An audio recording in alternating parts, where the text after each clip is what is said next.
Weapons of mass destruction found on Mars. Have you heard of perchlorate or perchlorate? It is a toxic chemical covering the red planet of war. Perchlorate is a chemical used in the production of explosives, rocket fuel, and it's blanketing much of Mars, and combined with the additional compounds makes it 10 times deadlier. According to this article, read all about it, express.co.uk. It's by Sean Martin. Let me give you a quick excerpt. Space boffins have been stepping up their efforts recently to get humans to Mars with the view of eventually colonizing it. But any plans may have to be scuppered after it was revealed the planet is covered in bacteria, which is toxic to humans. The University of Edinburgh researched and looked at a mix of oxidants, iron oxides, UV energy, and chemical compounds called perchlorates, and they have found that it is highly damaging to Earth-based living organisms. When the perchlorates are mixed with iron oxides and hydrogen peroxides, they muster a toxic cocktail which leads to a tenfold increase in the death of cells. Now, here's the deal. NASA's known about this for years. So why is this article just coming out now? Why are they making it sound like it's a big deal now after Elon Musk is really pushing to colonize Mars, after technologies are being unveiled, photon thrusters that will travel about a third of the speed of light, and they've been able to recreate these tests over and over and over in laboratories. This is stuff we're being told about that uses about the same amount of energy as a typical rocket being shipped into space right now. Now, for those of you that have never heard of perchlorate, it's both naturally occurring and man-made chemical used in the production of rocket fuel, missiles, fireworks, flares, explosives. It's also present in bleach and fertilizers oftentimes. The levels that they are discovering, when I say that they discovered weapons of mass destruction, this is remnants of weapons of mass destruction. Mars is the war planet, the war god Ares in the Greek pantheon. Then you could even take that back to the Sumerian, Nergal. Let me read to you real quick, directly from the EPA.gov. Perchlorate is a highly soluble element in water and relatively stable and mobile in surface and subsurface aqueous systems. Now, types of military and defense-related facilities with known releases include missile ranges, missile and rocket manufacturing facilities. In addition, the past disposal of munitions in burial pits or by open burning and open detonation could result in releases of this into the environment. The amount of perchlorate released can vary depending on the length of time that the disposal area was used and the types of munitions disposed of in the area. Now, obviously, this stuff isn't good for anybody, and as that stuff was just confirmed on Mars, combined with the other elements out there, it's about 10 times as toxic. So, when you hear about this, this article is from 2000, and this is an older article. Let me read this to you real quick.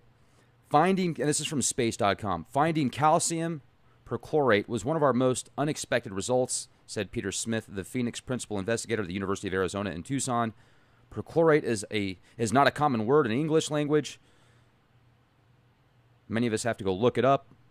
Smith said during the Space Fest Nanu conference held from May 24th through the 27th in Tucson. Smith also said that microbes on Earth use perchlorate for an energy source. They actually live off highly oxidized chlorine, and in reducing the chlorine down to chloride, they use the energy in that transaction to power themselves. In fact, when there's too much perchlorate in drinking water, microbes are used to clean it up. Furthermore, seasonal flow features seen on Mars may be caused by high concentrations of the brines of perchlorate, which have a strong attraction to water and can be drastically lowered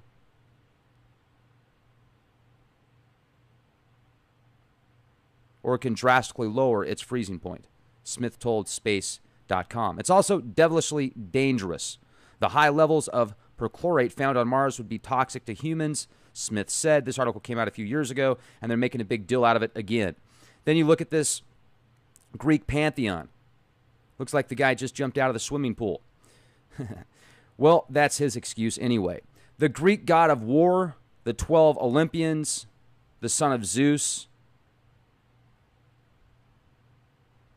And you read through this, the character, origins, and worship. Ares was one of the 12 Olympians in the archaic tradition represented by the Odyssey. Zeus expresses a reoccurring Greek revulsion towards the god when Ares returns wounded and complaining from the battlefield at Troy. I need to zoom this in a little bit. I'm having a tough time reading this.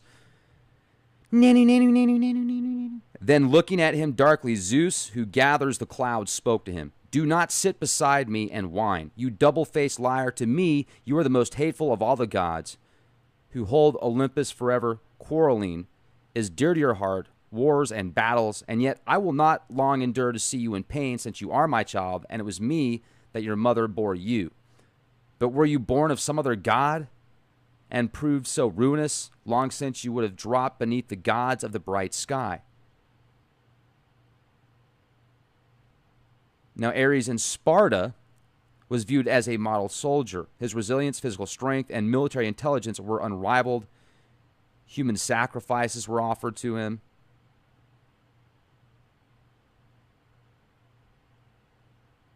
An ancient statue representing the god in chains suggests that the martial status and victory were to be kept in the city of Sparta. Now, if you look at who he probably was in Sumerian culture, Nergal, Gur-Unug-Gal in Sumerian, he most likely is the god of war, Ares. Now, this is an interesting article that's available if you go to ncbi.nlm.nih.gov, National Library of Medicine, National Institute, uptake on perchlorate in terrestrial plants. And this is describing how certain plants can absorb these toxins, and depending on the type of plant. So this would be a way to actually get rid of a lot of it in the soil on Mars. Now, I feel that there was a huge battle on Mars, and that's why a lot of this stuff is left over, and that's why Mars is in the shape that it's in right now.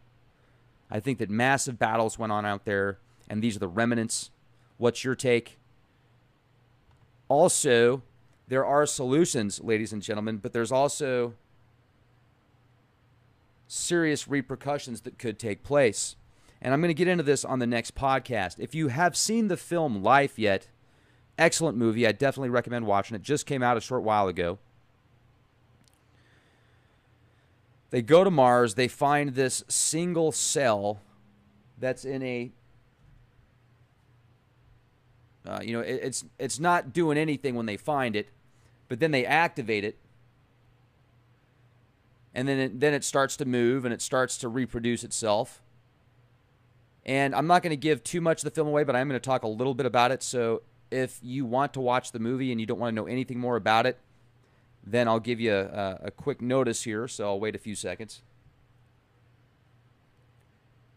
Okay, so the artificial, no, it's not artificial. The cell starts replicating itself. And every cell is muscle and brain and eye. Like, so it can see with every cell. It can think with every cell, and every cell is a huge, is a muscle. It's all in one. It's like an all-in-one package. So the more cells that reproduce, the stronger it becomes, the more aware it becomes, and it eventually flips out. And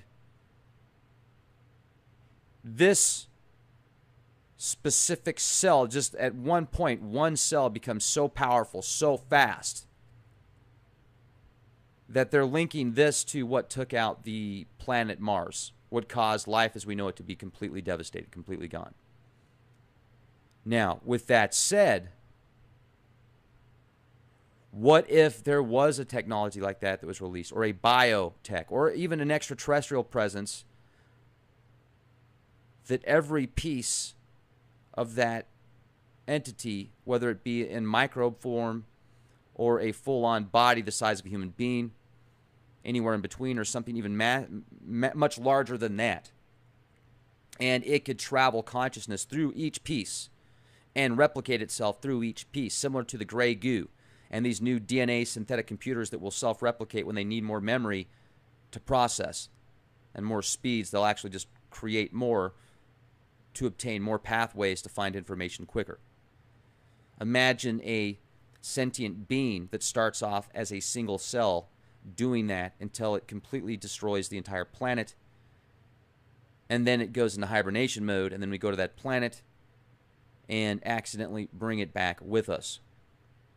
And I find it interesting that after the film Life comes out, shortly after, then articles start pushing again this toxic chemical that's been discovered.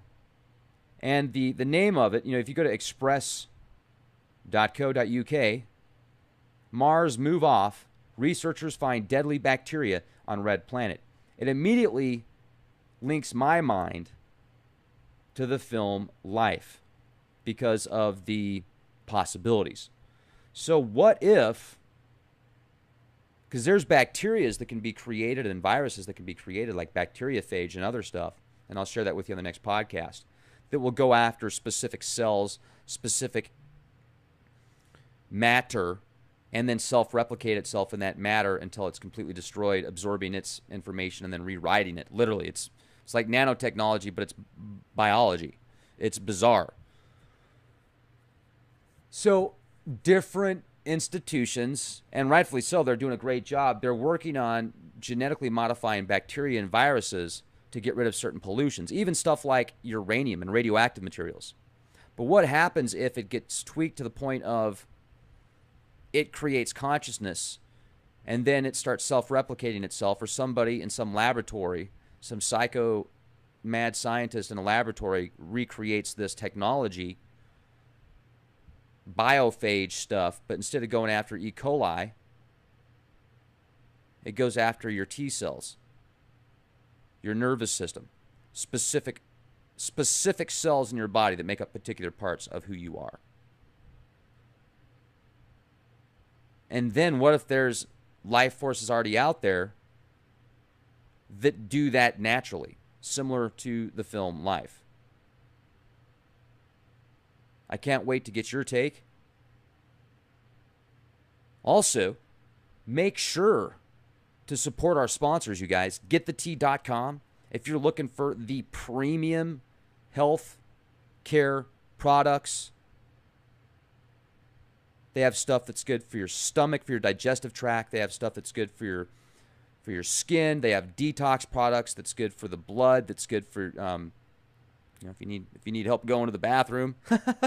I mean, they've got all sorts of stuff that's really good for you.